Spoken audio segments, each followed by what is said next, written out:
Hi, my name is Brenda Thorn, and I'm here with your weekly Spark. I'm going to read to you from Matthew chapter 22, verse 14. And it says this, "For many are called, but few are chosen." This is actually the tagline on a parable that Jesus tells, and biblical writers have called it the marriage feast. You can read it. For the sake of time, I'm not going to read it. But it's basically an expansive invitation that's issued by a king to include everyone, good and evil, to this magnificent feast that he's prepared for his son. And the scripture in verse 14, it says, "Many are called." The word called means invited, included, and welcomed.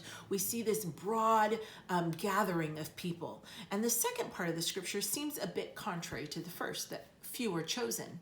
Kind of reminds me of third grade and kickball. It's another story for another day.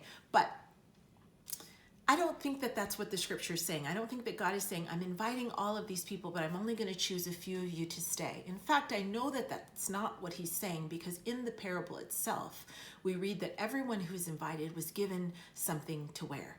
Something new and something magnificent. They were taken from where they were. Their clothing was exchanged, and they were brought in as fully accepted guests of the party. No one would have known that they were on the street just moments prior to this invitation. But there's one particular guest that's singled out, and he's singled out because he decided not to change. He decided not to put on what the king had offered him.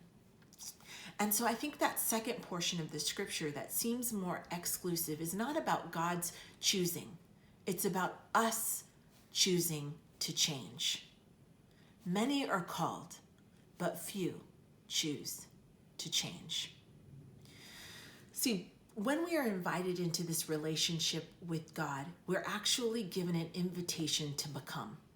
We're given an invitation to die to our old self and to become something new. There's this beautiful prophecy in Zechariah chapter 3, verse 4, and it says this, "I have taken your iniquity from you, and I have clothed you with festal robes. I have taken off the dirt and the shame. I have taken off your past and your heritage. I've removed those things from you, and I have put on you brand new clothing. I have exchanged the old for the new." And that's what we have an opportunity to enter into.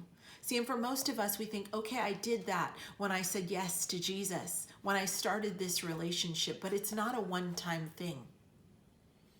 It's an ongoing transformation process. It's an ongoing choosing to change. It's not just a one-time choice, it's a daily choice.